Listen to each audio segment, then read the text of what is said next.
So the 5090 is here, but what does that mean for laptops? And my favorite brand, the Asus ProArt creator laptops. This 50 series can actually be one of the biggest Apple competitors, and a lot of people might actually move from Apple to Windows just because of what the 50 series provides.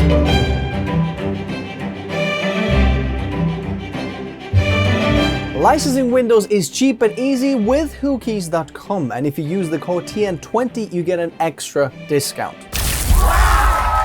Complete the purchase, copy the key, and paste it to the activation settings. And you're all done. Also check out their Microsoft Office 19 license and use the same code TN20 for the extra discount. Check out whokeys.com in the video description below. Now, if you're not familiar with Asus ProArt laptops, I've got the Asus ProArt P16 here, 16-inch. We've got the PX13 in here, which is 13-inch form factor, but the same power as in this massive form factor, plus it's 2-in-1, so you can have it like that. And then we have the PZ13, which is a Snapdragon tablet version. Basically, can you call it a laptop, a tablet, something like that. Since I've got still a few benchmarks left to do for the 50 series, I started digging into the laptop side of things as well. And I discovered some very, very interesting things. Number one, the specs on laptop look very, very impressive. If you're actually going to check the specs on a 5090, you can see that the CUDA cores have gone up, the tops have gone up in terms of AI performance.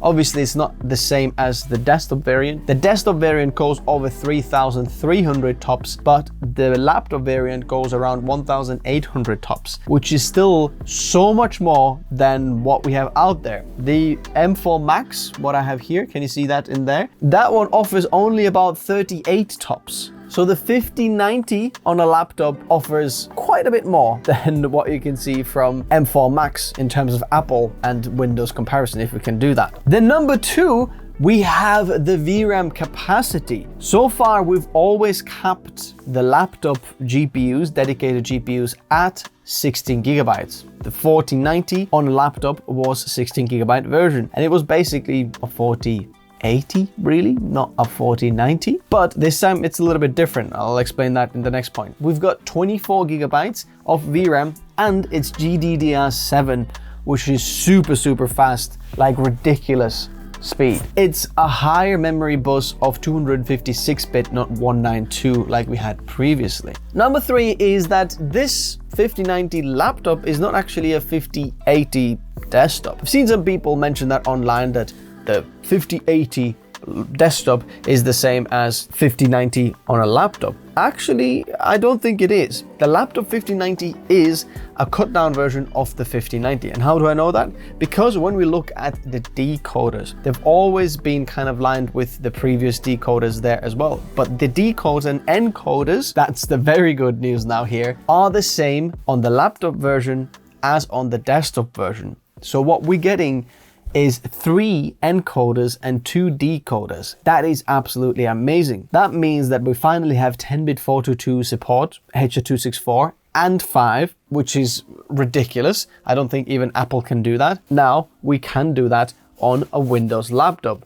and it can be so slim like that. Which also leads me to number 4, is Intel kind of hasn't a lot to offer. I'll tell you why. Because previously, a lot of the creator laptops went with Intel CPUs because they had the iGPU or the Arc GPU that also offered them QuickSync. And with the QuickSync, you had certain codec playback or hardware accelerated playback that you didn't get on any of the other hardware devices. Whether you were AMD, NVIDIA, Apple, it just wasn't possible. Well, actually, Apple did do 10-bit 422 H.265. Now, because of the NVIDIA 50 series, ProArt doesn't have to go with Intel. And you can even see that with the current line of laptops, because they went with the AMD Ryzen AI9HX laptops, not Intel anymore. And that was one of my biggest kind of criticism of the laptops, because I said, look, kind of it's for creators. Intel kind of offers more. I know AMD kind of offers a little bit more performance per watt, but now Intel's performance watt is there as well. But they can have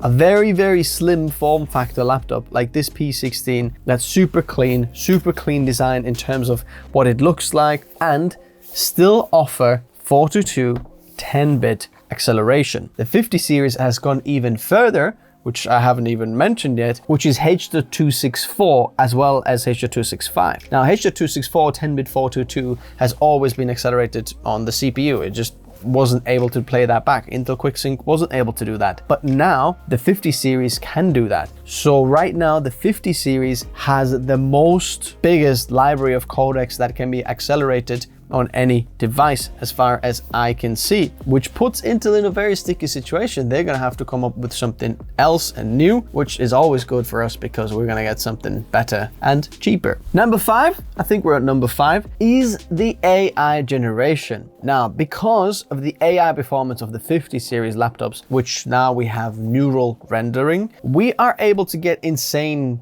generative AI performance, especially if you're using FP4 or something like that. There is nothing like that on the market. And to be able to have that in a portable form factor, 50 series on a laptop, and have 24 gigabytes of VRAM, that's ridiculous. It's absolutely insane. So now as a creator, let's say you want to create some 3D objects, especially in Blender, and have some AI help you create some of these things. This is fantastic that now you can do it on the go, on your lap. It wasn't possible before, which is absolutely ridiculous. And now some of the downsides. The 50 series NVIDIA GPUs are using the same die, from what I can see, from TSMC as they used on the 40 series. They have not gone down in the transistor size to 3 nanometer, it's still 4 nanometer node from TSMC. Now, obviously they've built the architecture from ground up because it's from AI and neural processing and try to put some more CUDA cores in there and so on. What I've gathered is that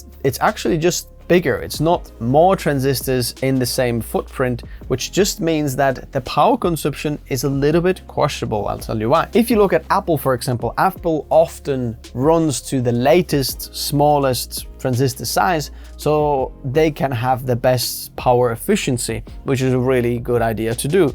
And as you can see, the M4 Max there, the power efficiency is ridiculous. It just competes with desktop kind of GPUs and CPUs and pulls roughly around 60 to 100 watts at absolute maximum. But the 50 series seems to have very similar power draw as the 40 series laptops, and I don't expect them to be any better or different than the 40 series. Now, NVIDIA does say that the Max-Q GPUs on a laptop are designed for better performance efficiency and better power delivery and better battery life. But looking at right now the specs, I'm not really sure how much that is really gonna work, because we've got more VRAM and faster VRAM.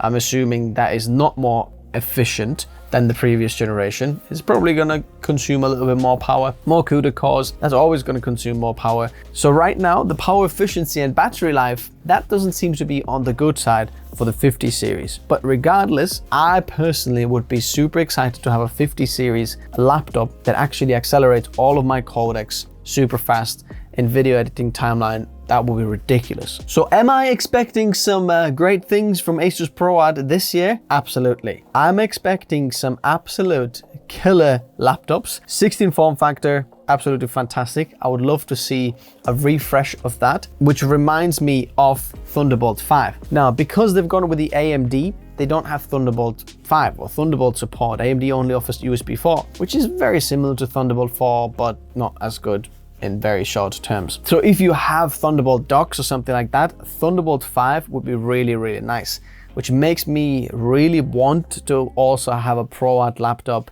that also has Intel CPU, where we could have Thunderbolt 5. So a form factor like this, 13-inch, would be able to just power a whole workstation just because you have Thunderbolt 5, loads of connectivity. That would be very interesting. Plus external GPU. Ooh, now we're talking. So Asus ProArt, I am very buzzing to wait to see what you're gonna be making and doing. Let me know what you think in the comment section below. Okay, I'll see you soon. Bye-bye.